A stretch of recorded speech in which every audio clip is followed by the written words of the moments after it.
Cette vidéo est en partenariat avec GMG Performance. Vous écoutez Lire FM, la radio du livre et des intés. Mesdames, messieurs, bonsoir et bienvenue sur Lire FM. Et aujourd'hui, c'est la libre antenne. Nous allons prendre vos appels et c'est vous qui décidez du sujet du jour. Et nous avons un premier appel qui vient du Maine. Allô, monsieur? Allô? Ça marche? J'en reviens pas, ça marche? Venez m'aider, il faut que quelqu'un vienne m'aider! S'il vous plaît, monsieur, chaque chose en son temps, comment vous appelez-vous? Je m'appelle Paul Sheldon. Très bien, Paul, on vous retrouve après un message de notre partenaire préféré, GMG Performance. Quoi? Si, comme moi, vous passez beaucoup de temps devant l'ordinateur, si par exemple vous jouez aux jeux vidéo, vous travaillez devant un écran ou vous regardez des séries, vous savez que la lumière bleue peut être une source d'inconfort, elle peut occasionner des maux de tête, irriter les yeux ou troubler notre sommeil. Non mais excusez-moi, je me permets de vous interrompre, j'ai vraiment besoin d'aide. Monsieur, s'il vous plaît, c'est la libre antenne, mais nous devons respecter le temps accordé aux partenaires de cette émission. Vous comprenez pas? Elle va me tuer! J'ai pas beaucoup de temps! Oui, bien nous non plus, on n'a pas beaucoup de temps, les auditeurs préfèrent quand ces segments sont courts. Les lunettes GMG Performance permettent de lutter contre les effets néfastes de la lumière bleue. En ce moment, je porte les GMG Oranos, mais vous pouvez aussi vous procurer les GMG Optimizer si vous voulez avoir l'air d'un professeur de physique-chimie. En tout cas, ce qui est sûr, c'est que personnellement, j'ai constaté très vite un soulagement de mes yeux quand je les ai mises pour la première fois. Mais on s'en fout de vos lunettes! Je suis Paul Sheldon, l'auteur à succès! Je suis séquestré par une femme qui s'appelle Annie Wilkes! D'accord, je vois ce que... Ah, enfin bon, je peux pas vous donner ma localisation précise, mais j'ai eu un accident La sur libre la... antenne n'a pas vocation à accueillir vos canulars, monsieur. Non mais vous vous foutez de ma gueule! Bref, vous savez comment ça fonctionne, il y a un lien dans la description, si vous cliquez dessus, vous aurez 40% de réduction sur vos lunettes GMG Performance pour le Black Friday. Mais cette promo n'est valable que jusqu'au lundi 28 novembre minuit, donc vous avez seulement quelques jours pour bénéficier de 40% de réduction si vous le désirez. Quant à moi, je vais remettre mes lunettes de vue parce que là, je ne vois rien du tout. Merci encore une fois à GMG Performance et la rédaction de Lire FM tient à présenter ses excuses pour cet incident indépendant de notre volonté. Espérons que la prochaine libre antenne ne sera pas une nouvelle fois accaparée par un petit plaisantin. A bientôt sur Lire FM, la radio du livre et des intés.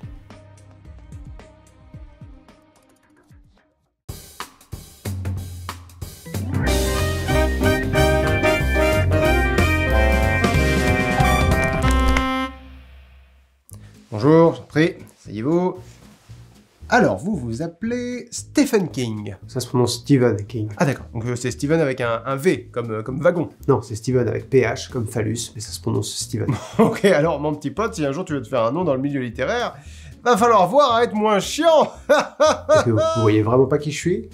Shining, Cimetière, Dead Zone, Ça, Cujo, Christine... Bon, écoutez, je suis sûr que vous avez plein de fans, de vos fanfictions sur Wattpad, mais ici c'est sérieux, d'accord? Ah oui, donc on en a plus rien à foutre des anachronismes, là. Regardez-moi la caméra! Et donc votre livre s'appelle Misery. Exactement. Très bien, d'accord. Et de quoi ça parle votre truc là? C'est l'histoire d'un auteur qui se fait séquestrer et torturer par un de ses fans, parce que c'est des emmerdeurs qui pensent pouvoir t'imposer ce que t'écris.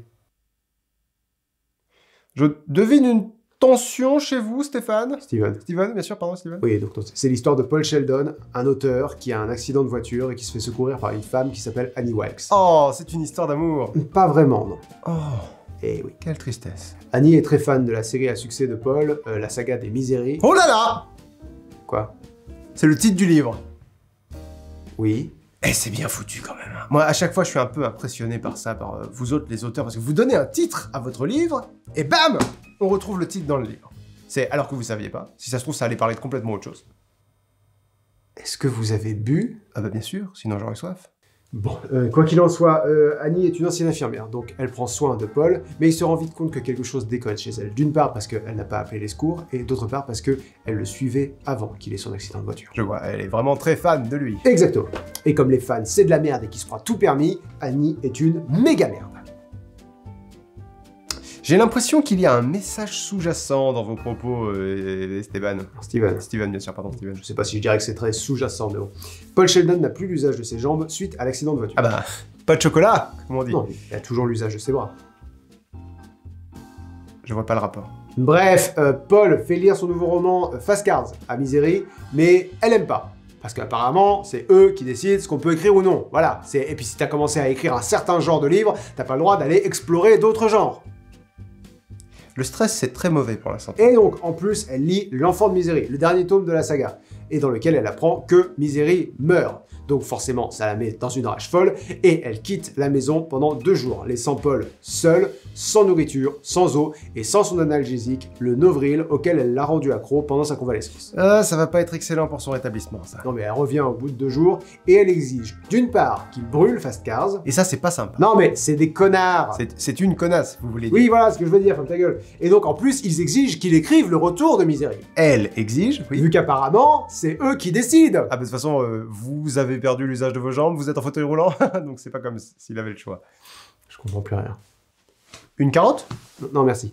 Donc, Annie offre une machine à écrire à Paul, mais comme il manque la touche N sur cette machine à écrire, elle se propose de remplir les N à la main pour lui. Donc c'est une histoire d'amour, j'en étais sûr! Alors lui, il commence à se dire que s'il veut avoir la moindre chance de survivre à cette cinglée, il faut qu'il fasse durer le plus possible l'écriture de Misery. Donc il va commencer à trouver des arguments comme par exemple, il n'a pas le bon papier. Ah, c'est pas très gentil de sa part. Alors elle lui met un coup dans les noix. C'est pas très gentil non plus. Et donc elle part chercher le papier. Pendant ce temps, Paul parvient à sortir de la chambre grâce à une épingle à cheveux que Annie a laissé tomber dans sa colère, et il se met à la recherche non seulement de Novril, parce qu'il est complètement accro, mais aussi d'un téléphone. Sauf que Annie a coupé toutes les lignes, parce qu'elle est folle alliée. Je sens que c'est un point important dans votre propos, ça. Des putains de malades! C'est un point important, oui. Annie revient, alors que Paul vient tout juste de retourner dans sa chambre, et elle le soupçonne de vouloir s'enfuir. Alors qu'en fait, non. Bah... Non, il voulait juste des médicaments et passer un coup de fil. Bref. À sa maman, peut-être. Bref, Paul réussit à écrire le premier chapitre du Retour de Misery. Sauf que ça ne convient pas à Annie. Parce que, non content de nous dire ce qu'il faut qu'on écrive, ils nous disent aussi comment on doit l'écrire. Ah, j'ai compris. Annie, en fait, c'est une association. C'est pour ça que vous en parlez au pluriel. C'est A-N-I. C'est association pour nourrir les infirmiers. C'est pour ça qu'elle est infirmière. Ça y est, c'est bon, je vous suis. Ouais, c'est l'impression que ça donne, oui. Et donc, Paul se surprend à écrire, malgré lui, le meilleur volet de la saga Misery. Plus sombre et plus viscéral que le reste de ses œuvres. Grâce aux fantastiques soins des infirmiers. Mais un jour, Annie craque complètement. Elle arrive avec un rat qu'elle écrase devant Paul, et elle lui propose de se tuer tous les deux. Mon Dieu, comme Roméo et Juliette. Ça devient très difficile de vous ignorer, là, monsieur. Pardon, excusez-moi, j'adore les histoires d'amour. Et Paul la convainc de ne pas le tuer parce qu'il faut encore qu'il écrive la fin des histoires de Misery. Et Annie est d'accord parce que c'est la dernière chose qu'elle attend de la vie. Annie part, laissant Paul seul, ce qui lui permet de crocheter la serrure de sa chambre, de s'échapper et de tomber sur un album photo avec des coupures de journaux. Mon Dieu, des photos de ses ex dont elle est encore amoureuse. Non, des photos de ses victimes. Ah ouais, l'amour. N'en sommes-nous pas tous victimes, finalement? Non, des gens qu'elle a tués. Ah oui, c'est le genre de victime. D'accord. Voilà, des hommes, des femmes, des enfants, des bébés que Annie a tués quand elle était infirmière. Et là, Paul comprend que soit elle le tue, soit c'est lui qui la tue. Donc, il s'empare d'un couteau de cuisine et il retourne dans son lit. Mais quand Annie revient en plein milieu de la nuit, elle lui injecte quelque chose et Paul tombe dans l'inconscience. Et quand il se réveille, Annie l'a sanglé au lit.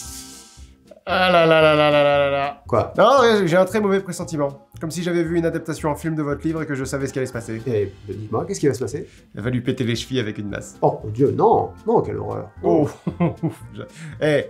oh là là, hein, je vous cache pas que j'ai eu un peu peur. Non, non, non, non. Non, elle lui dit qu'elle sait qu'il est sorti de sa chambre, elle sait qu'il a fouillé dans son album photo, donc elle lui a repris le couteau de cuisine, et ce qu'elle fait, c'est qu'elle lui coupe la cheville avec une hache qu'elle cautérise avec un chalumeau. Ah là là là là là là là là là. Donc il a plus très envie d'écrire. Mais c'est un effet secondaire de n'avoir qu'un pied, j'imagine. Mais il finit par s'y remettre, seulement il se plaint que la machine à écrire tombe en ruine. Donc Annie lui sectionne le pouce avec un couteau électrique. Ah là là, mais faut pas couper les gens, c'est pas bien. Et après, elle lui sert un gâteau d'anniversaire avec son pouce amputé comme bougie. Mais c'est pas du tout une histoire d'amour. Ah ben non, mais je vous l'avais dit, ça... Mais est-ce qu'il retrouve son pouce et ses pieds à la fin? Non. Oh, ça finit mal alors. Bah, je vais vous raconter la fin. S'il vous plaît. Donc, un policier finit par arriver. Oh, Dieu merci. Mais Paul est traumatisé par Annie et il n'arrive pas à appeler le policier. Et quand il finit par y arriver, le policier, lui, ne se rend pas tout de suite compte de qui est en train de l'appeler. Ces gens sont trop lents. Je vous le fais pas dire, Annie rattrape le policier et le poignarde plusieurs fois. Oh. Mais il est encore vivant. Ah. Donc Annie roule dessus avec sa tondeuse. Vous avez un énorme problème. Elle met Paul dans sa cave et elle lui dit que s'il essaye encore une fois de s'échapper ou si un flic vient l'aider, elle tuera le flic, puis Paul, puis elle-même. C'est pas du tout comme Roméo et Juliette. Mais dans la cave, Paul voit le barbecue qu'Annie a utilisé pour brûler Fast Cars et il lui vient une idée. Il dit à Annie qu'il va finir le roman Le Retour de Misery, mais qu'elle ne doit plus lire la progression. Elle accepte. Sans condition. sans condition. Même pas une petite phalange de caution ou... Non. Elle lui coupe même pas les cheveux, genre par principe? Non, non, sans condition. Bon, parfait. Donc il l'écrit, mais une fois qu'il l'a fini, il dit à Annie qu'elle avait raison, que c'est la meilleure œuvre qu'il ait jamais écrite et que c'est grâce à elle, mais qu'elle ne le lira jamais. Et il y fout le feu. Ah là là là là là, ça va l'énerver ça. Bah, elle se précipite pour sauver le manuscrit, mais Paul l'assomme, voilà, avec la machine à écrire, et il prend des, vous savez, des morceaux de papier brûlés, voilà, qui lui fourrent dans la gorge en lui disant « C'est pas bien les yeux du dragon, salope! C'est pas bien les yeux du dragon !» Les yeux du dragon? Oui, pardon, je m'emporte, mais bon, donc, il finit par tuer Annie, et un policier arrive pour le sauver. Mais le bouquin? Le manuscrit était un faux, il avait caché l'authentique, parce que il en est très fier, il a bien l'intention de le publier. Ah bah ça c'est couillon, parce que du coup l'autre elle pourra pas le lire, vu qu'elle est morte. Ah non, elle pourra pas, non. Mais Paul continue de la voir en hallucination. Et j'imagine que la morale de l'histoire, c'est plus ou moins que même si le public nous en fait voir de toutes les couleurs, au fond, il nous pousse à donner ce qu'on a de meilleur. C'est cela, c'est cela, c'est cela. Écoutez, est-ce que je peux me permettre d'être brutalement honnête avec vous? Bien sûr. Vous êtes complètement tarés, vous me foutez les jetons et je veux plus jamais vous revoir, foutez le camp de mon bureau.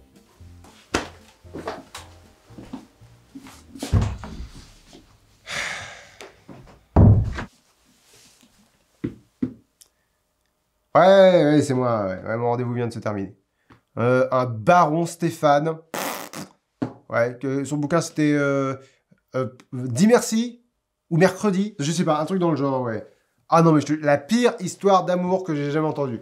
Il se rencontre dans une association d'infirmiers. Il a un accident le jour de son anniversaire, du coup elle lui coupe le pouce. J'ai rien compris. J'ai rien compris. Ah non, mais à mon avis, ce gars-là, s'il essaye pas d'écrire des trucs un peu plus joyeux, ça marchera jamais. 35 ans plus tard! Merci à tous d'avoir regardé cette vidéo. Mettez un pouce bleu et abonnez-vous si elle vous a plu. Vous pouvez retrouver Misery, l'un des meilleurs romans de Stephen King, le maître de l'horreur et l'un des auteurs américains ayant eu le plus de succès à la fin du XXe siècle et au début du XXIe, dans une librairie près de chez vous en utilisant le lien dans la description. Quant à moi, je vous souhaite une très bonne fin de journée et à la prochaine. Ciao!